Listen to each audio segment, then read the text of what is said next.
pour ce Forex Presso. Nous allons bientôt commencer avec une séance qui voit donc le dollar se renforcer à nouveau. Euh, Avant ça, l'avertissement sur les risques.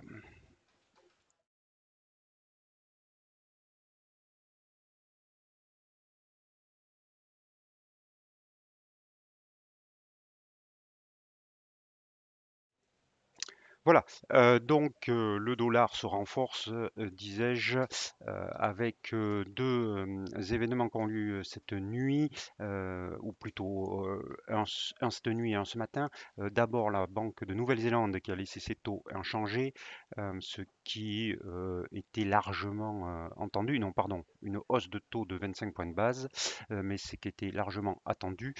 Et je ne vais pas en parler puisque je vais faire un article cet après-midi sur le site des fixe que vous pouvez trouver. Et la deuxième chose, c'est le mauvais chiffre sur les commandes industrielles en Allemagne à moins 7,7% alors qu'on attendait une baisse de moins 2,3%, ce qui a pesé sur l'eurodoll. À l'écran, vous avez donc le dollar. J'avais parlé depuis quelques jours de ce support à 93,73 qui devient une droite de polarité et qui a entraîné le rebond du dollar qui revient donc sur euh, proche des plus hauts du mois de septembre. Si on regarde au niveau hebdomadaire, on voit cette résistance dont je parle depuis quelque temps à 94,50. Donc à voir si le dollar casse cette résistance qui est une drôle de polarité plus la moyenne mobile à 200 périodes. Une cassure serait extrêmement ou plutôt très positive et annoncerait une accélération, une continuation de la hausse du dollar. Comment ça se matérialise contre euro? Alors c'est peut-être une des devises ou la devise qui souffre le plus. Euh, Ici, donc, je vous avais dit, alors vous voyez la tendance qui est baissière, hein. On a quasiment un double top ici avec une ligne de coup à 1,17 qui a été cassée. Si vous reportez l'objectif, vous arrivez sur on- 11,68, ce qui correspond à un plus bas ici du mois de juin 2020, un support donc qui avait donné lieu à une hausse des cours de l'euro. Voilà, donc des perspectives négatives sur l'euro-dollar avec les moyennes mobiles à 13 et 34 périodes qui sont sous la moyenne mobile à 200 périodes, tout à la baisse. Voilà, le seul point qui pourrait suggérer que l'euro peut temporiser, c'est ce RSI qui est en zone de survente, mais il n'est pas et encore en train de se retourner. Donc, pour l'instant, la baisse prévaut. En termes de trading, hier, je vous avais dit qu'on avait un signal qui se déclencherait si on clôturait sous, j'avais dit 1,1590.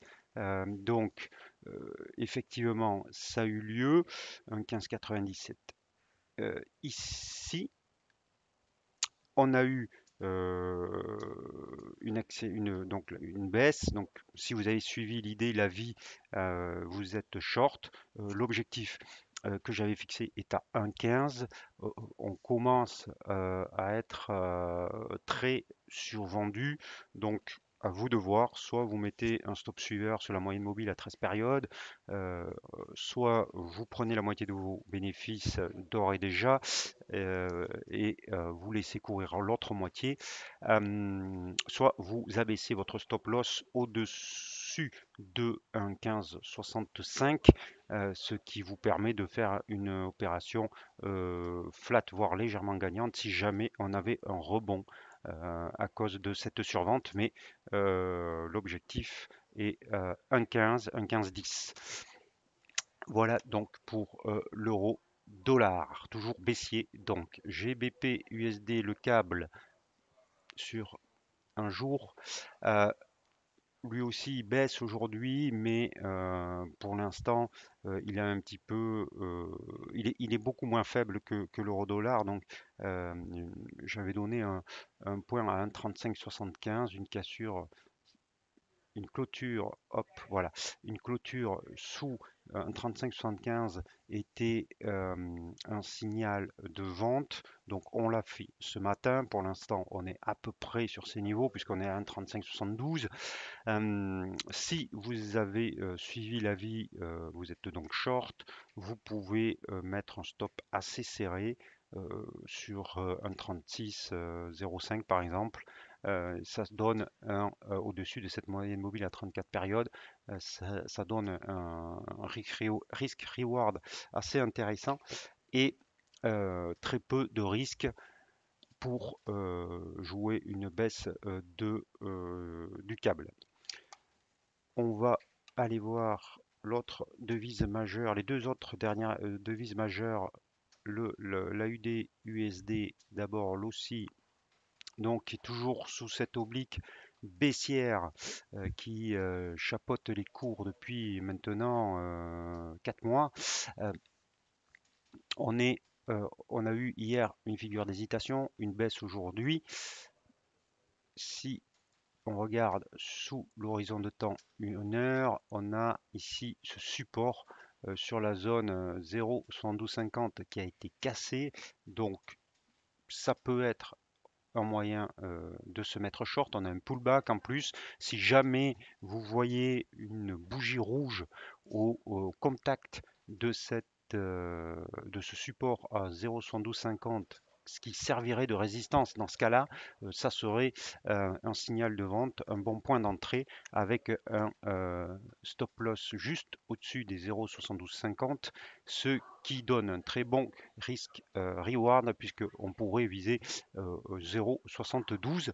Mais attention, ne pas anticiper, il faut attendre une figure de retournement au contact de cet ancien support qui deviendrait résistant selon le principe de polarité.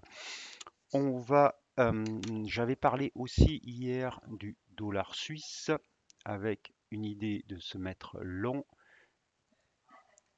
Alors le dollar suisse, il est supporté par cette oblique haussière et qui a entraîné donc un rebond des cours et j'avais dit que mon avis serait positif si on dépassait 0,9285.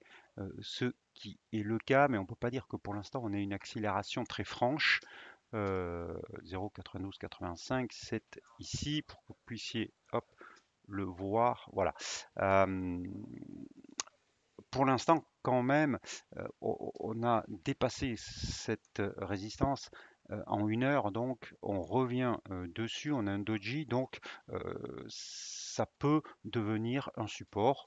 Et si on avait une bougie verte euh, qui se dessinait maintenant, vous pouvez aussi rentrer long avec un stop sous les 0,9285. Alors attention à chaque fois que je vous donne ces idées, vous voyez que c'est à chaque fois long dollar, puisque c'est short euro, long dollar, short sterling, long dollar. Donc évidemment qu'il y a une corrélation assez forte. Si vous prenez des positions sur chaque paire de devises, attention à moduler votre position, votre taille de position, parce que si le dollar vient à s'affaiblir, toutes les positions vont partir à la cave et donc vous n'aurez pas, enfin vous aurez une exposition au risque beaucoup plus élevée que ce que vous prenez. Donc soit vous choisissez une devise, soit vous prenez plusieurs positions, mais dans ce cas-là, vous abaissez votre taille de position. Donc attention à votre money management. On va aller voir le dollar yen parce que le dollar yen, alors là aussi ça s'est plutôt bien passé puisqu'hier je vous avais dit de relever de votre stop loss ici en dessous de 111,05 et on l'a pas touché. Le dollar yen est parti à la hausse, donc vous devez être gagnant sur cette devise. Maintenant, vous avez eu une cassure de la moyenne mobile à 13 périodes qui pouvait vous faire sortir au moins une partie de votre position et prendre vos gains. à vous de voir. Maintenant, vous voyez que vous avez une autre droite de polarité qui pourrait se dessiner ici. Alors, attendez, hop, excusez-moi, voilà. Ici, sur 111,30. Donc, moi, ce que je vous conseille, si vous êtes encore en position, c'est de relever votre stop loss sous 111,30 pour protéger vos gains, encore une fois, sur cette devise. On va maintenant voir les autres paires qui ne concernent pas le dollar, notamment l'euro-yen, pour voir la baisse de l'euro-yen qui est logique, hein, puisqu'elle suit un petit peu les actions qui baissent ce matin. Donc on en reste quand même dans un range entre 127,94 et 130,75. On se rapproche du plus bas. Le potentiel de baisse maintenant me semble trop faible pour pouvoir se mettre short, ou alors il faudra attendre une cassure de ce support. Sur l'autre devise qui bouge, c'est le dollar Canada, pardon, et l'euro Canada aussi.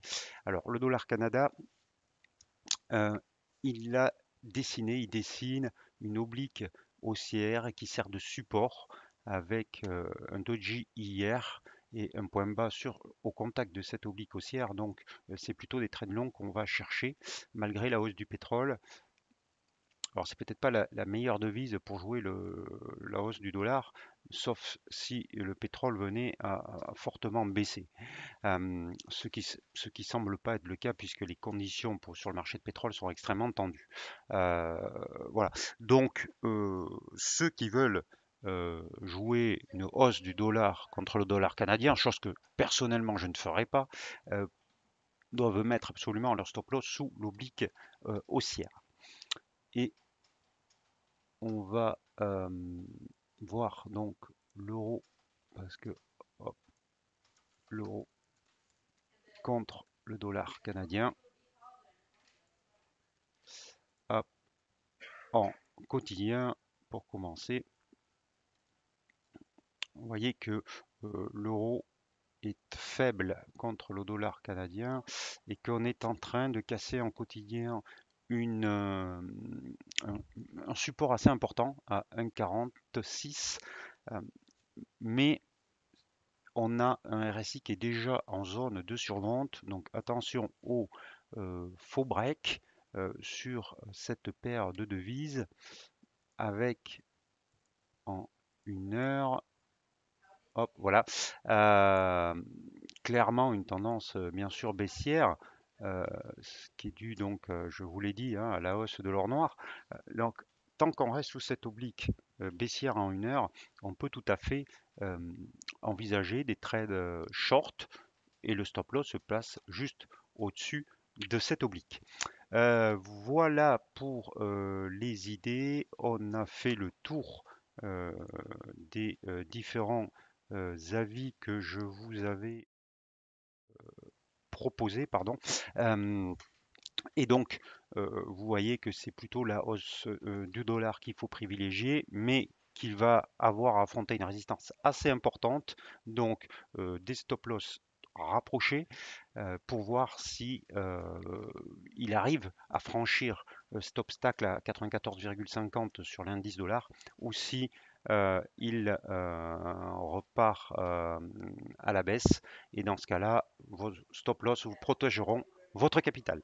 Je vous souhaite une bonne après-midi, de bons trades. N'oubliez pas vos stop loss. À demain. Hop.